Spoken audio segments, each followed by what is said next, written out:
Berlatar di sebuah komplek perumahan yang tenang dan sejahtera, ada seorang bapak-bapak bernama Brian yang sedang bermain bersama putra sematawayangnya yang masih kecil, tepat saat muncul dua mobil berisikan kelompok geng yang sedang terlibat baku tembak dan tiba-tiba... Ya, putranya tewas tertembak peluru nyasar di mana Brian yang tak terima pun mencoba melakukan pengejaran untuk meminta pertanggungjawaban kepada kelompok gangster tersebut.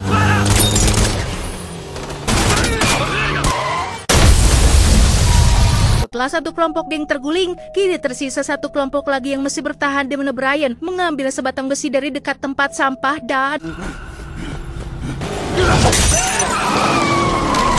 Brian justru malah harus berhadapan langsung dengan sang ketua gangster bernama Gonzales yang turun dari mobilnya membawa sepucuk pistol. Alih-alih meminta pertanggungjawaban atas kematian putranya, Brian justru harus menerima rasa sakit ketika Gonzales melepaskan tembakan tepat mengenai bagian tenggorokannya.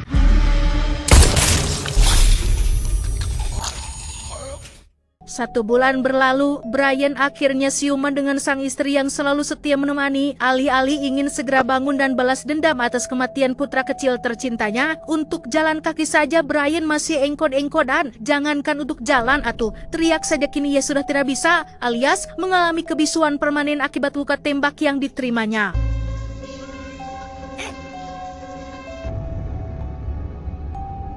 Beberapa hari kemudian, Brian akhirnya diizinkan pulang yang selama dalam perjalanan menuju ke rumah, Brian melihat semua orang di jalanan seperti musuh. Musuh yang harus dibunuh, harus dilenyapkan, dan bertanggung jawab atas apa yang telah menimpa putranya yang tak berdosa. Tiba di rumah, betapa sakitnya hati seorang ayah saat harus menerima fakta bahwa kini si kecil sudah tidak ada. Hari-hari yang biasanya diisi dengan bermain, kini sudah tidak bisa lagi, sehingga Brian teramat sangat marah dan masih belum menerima kepergian putra kecil tercintanya.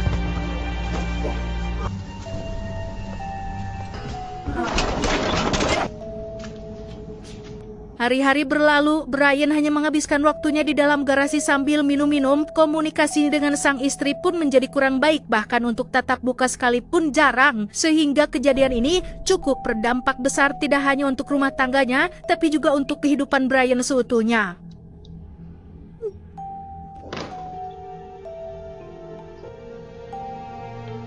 Saat sedang duduk di halaman rumah itulah, Brian lagi-lagi harus terbayang hari di mana putranya tertembak peluru nyasar, yang nampaknya rasa sakit itu tidak akan pernah hilang, sehingga daripada dirinya hanya berdiam diri tak melakukan apa-apa, Brian yang sudah tidak peduli dengan nyawanya sendiri pun nekat untuk membalas dendam, dimulai dengan pergi ke kantor polisi untuk mencari tahu wajah para pelaku.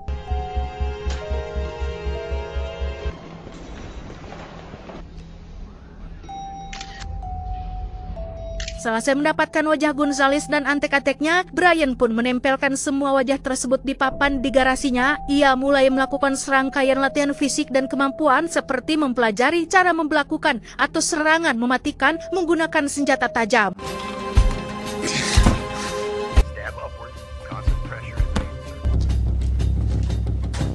Brian berambisi untuk membunuh semua orang pada papan tersebut tepat pada tanggal 24, sehari sebelum hari Natal. Ia tak hanya melatih fisik dan kemampuannya, tapi juga membeli sebuah mobil bodong untuk dijadikan kendaraan dalam aksi balas dendamnya nanti. Karena Brian seorang mekanik, tak sulit baginya untuk memodifikasi mobil tersebut menjadi lebih baik. Tak cukup hanya bermodalkan latihan fisik, menikam, dan kendaraan, Brian juga mengikuti kelas menembak untuk meningkatkan kesiapan dirinya supaya bisa lebih percaya diri dalam menghabisi kelompok gangster tersebut. 3 bulan berlalu, sang istri akhirnya menyerah. Ia memutuskan untuk pulang ke rumah orang tuanya setelah Brian tak lagi punya keinginan untuk membuat kehidupan rumah tangganya menjadi lebih baik. Brian hanya fokus pada balas dendam dan tak punya waktu untuk istrinya, sehingga hidup Brian benar-benar sudah hancur dan tak punya kesempatan untuk mundur. Tak ingin membuang waktu dengan bersedih-sedihan, Brian pun langsung pergi ke lapangan untuk mengeber mobilnya dalam kecepatan. Ia melakukan semuanya secara otodidak, karena jika minta diajari orang lain, justru akan menghabiskan waktu yang lebih banyak. Untuk memastikan kembali targetnya, Brian pun mengamati Gonzales dari kejauhan dan mendapati beberapa orang penting yang dijadikan orang kepercayaannya, sehingga itu mempermudah Brian untuk menentukan target pertamanya. Mendekati hari eksekusi, Brian pun melakukan latihan terakhir yang setelah hampir 7 bulan fokus pada latihan, Brian akhirnya menunjukkan progres luar biasa saat semua aspek yang dibutuhkan untuk balas dendam telah berhasil diraihnya dengan sempurna.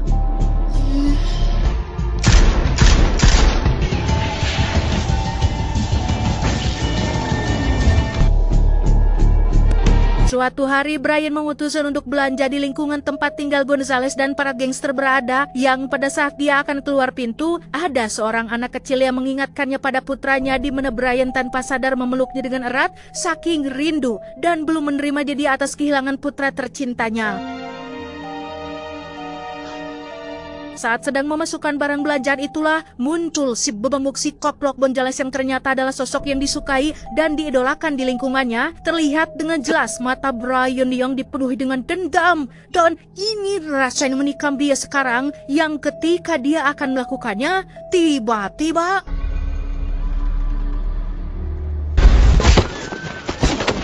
Brian tak sengaja menabrak pacarnya Gonzales yang ternyata sama-sama tidak punya etika dan sopan santun ketika dia menumpahkan es krim tepat ke wajah Brian, yang hal itu semakin membuatnya geram dan berhasrat untuk membalas dendam.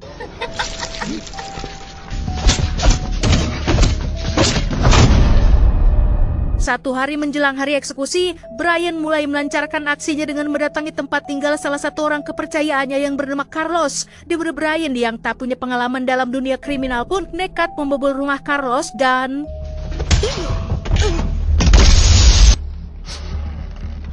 Ya, entah apapun latar belakang seseorang, seberapa banyak pengalaman yang dimilikinya, ketika orang tercinta disakiti bahkan direnggut nyawanya, maka orang biasa seperti Brian yang tak biasa melakukan kekerasan pun bisa senekat ini hanya untuk mendapatkan keadilan. Brian memaksa si Carlos ini untuk mengisi formulir pertanyaan tentang apa nama kelompok gangsternya, siapa saja koleganya, di mana lokasinya, bisnis apa saja yang dijalankannya, dan lain-lain, yang ketika Carlos sudah selesai menuliskan semuanya, tiba-tiba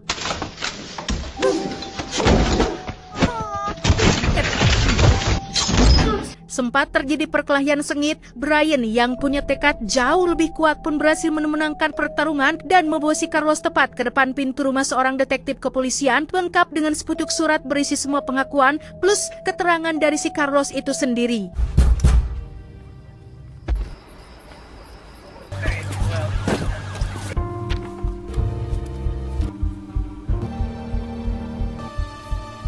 Hari ini, tepat 1 hari sebelum Natal, Brian terlihat sudah siap melakukan pembantaian. Ia nampak mempersiapkan dirinya dengan berbagai perlengkapan seperti rompi anti peluru, produk buatan tangan sendiri, senjata api yang dibelinya dari Mang Rahli, termasuk ziarah ke makam putranya untuk yang terakhir kali.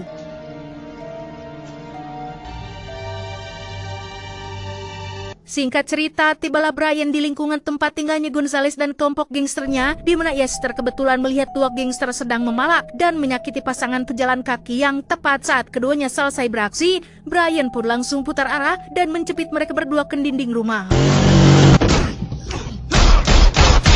Setelah berhasil membunuh keduanya, Brian pun langsung memotong jari mereka dan mengirimkannya pada si Gonzales, sehingga ia akan menganggap jika aksi barusan dilakukan oleh kelompok gangster saingannya, yang memang Brian melakukan semua ini untuk mengadu domba kedua gangster yang berbeda agar keduanya saling bunuh satu sama lain. Di malam itu juga, Gonzales langsung mengirim sebagian besar anak buahnya untuk menyerang kelompok gangster saingannya, di mana satu polisi wanita terlihat ikut nimbrung di tengah-tengah dan justru malah membahayakan nyawanya sendiri, sehingga Brian merasa perlu untuk membantunya dengan cara memecahkan konsentrasi menggunakan skill mengemudi yang sudah mumpuni. Malang nasib si polwan yang harus tewas sebelum sempat dibawa ke rumah sakit. Brian justru malah baru menyadari jika sedari tadi dirinya direkam oleh salah satu anak buah Gonzales, sehingga ia merasa perlu untuk berebut ponsel tersebut dan... Videonya keburu dikirim ke si Gonzales, sehingga karena sudah terlanjur, Brian pun merekam detik-detik dirinya menembaki si anak buah untuk membuat Gonzales semakin murka dan semakin penuh dengan amarah.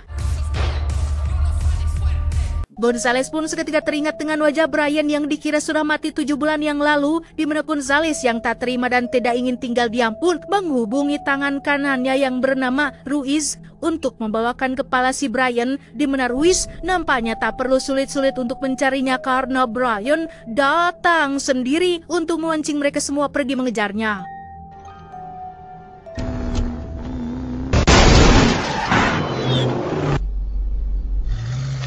Brian tak sengaja menemui jalan buntu tepat saat ada 3 anggota gangster baru saja melakukan transaksi. Dikira akan takut dan mundur, Brian yang sudah tak peduli pada nyawa sendiri pun nekat gas terus tanpa memperdulikan ketiga gangster tersebut.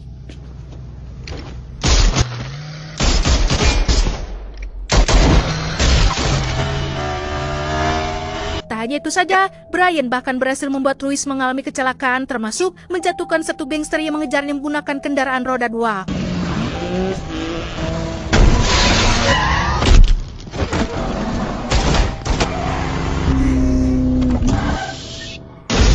Tepat di saat bersamaan, si detektif yang mendapatkan petunjuk tentang alamat para gangster pun memutuskan untuk beraksi sendirian tanpa bantuan timnya, di mana Brian sendiri terlihat sedang istirahat tepat saat Gonzales mengirim pesan grup di ponsel milik salah satu anak buahnya, yang intinya pasukan yang tersisa diminta untuk berkumpul di markas, sehingga Brian memanfaatkan kesempatan tersebut untuk sekalian menghabisi mereka semua sekaligus.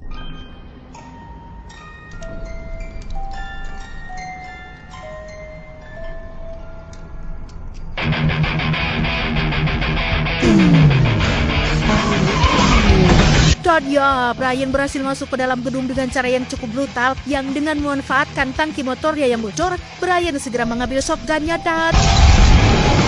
Tepat saat Gonzales dan pacar sedang berdansa sambil menikmati efek narkoba, Brian sendiri berhasil menghabisi semua pasukan yang ada di bawah.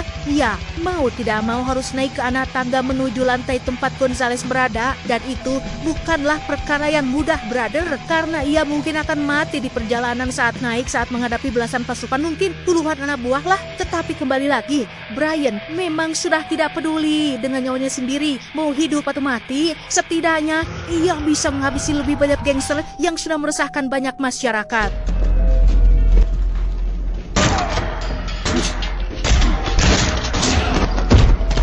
Dan lihat, orang yang sudah tidak takut mati akan lebih mudah melakukan aksi tanpa banyak pikir ini itu, di mana Brian langsung memasang jebakan berupa kawat peledak untuk mencegah siapapun masuk ke dalam ruangan tempat si Gonzales berada. Dan ya, Ruiz ternyata masih hidup dan bertahan dari kecelakaan yang tepat saat mereka berdua sedang bertarung. Muncullah 3 anak buah Gonzales dan tiba-tiba... Pertarungan antara Brian dan Ruiz pun masih berlanjut. Ruiz nampaknya adalah manusia kuat yang sulit mati meski sudah ditembak 2 kali, sehingga Brian memutuskan untuk menggunakan cara lain, yaitu mengambil senjata mesin api berkaliber besar dan... Sedetektif datang tepat waktu saat semua gangster sudah berhasil dilumpuhkan, yang ketika beliau bermaksud untuk menangkap Brian, muncullah pacar si Gonzales dengan senapan resin ringannya yang membuat keduanya nyumput tak berdaya.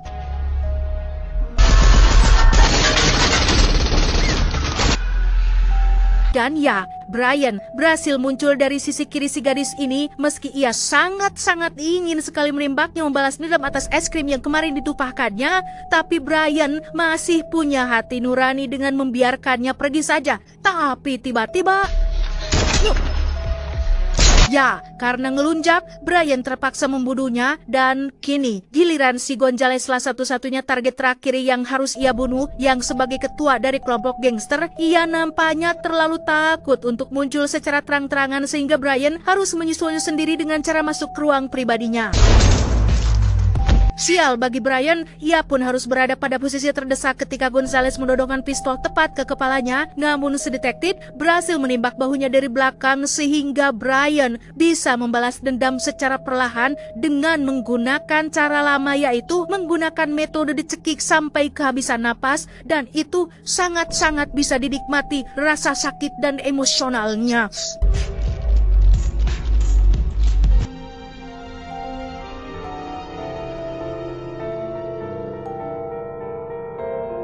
Pada akhirnya, balas dendam justru hanya menambah penderitaan bukan untuk yang mati, tetapi bagi yang masih hidup, yang dalam kasus ini adalah istrinya Brian. Ia tidak hanya kehilangan anak, tapi juga harus kehilangan suami. Pelaku mungkin mati, tapi rasa sakit akan terus ada dan orang yang masih hiduplah yang harus menanggung derita.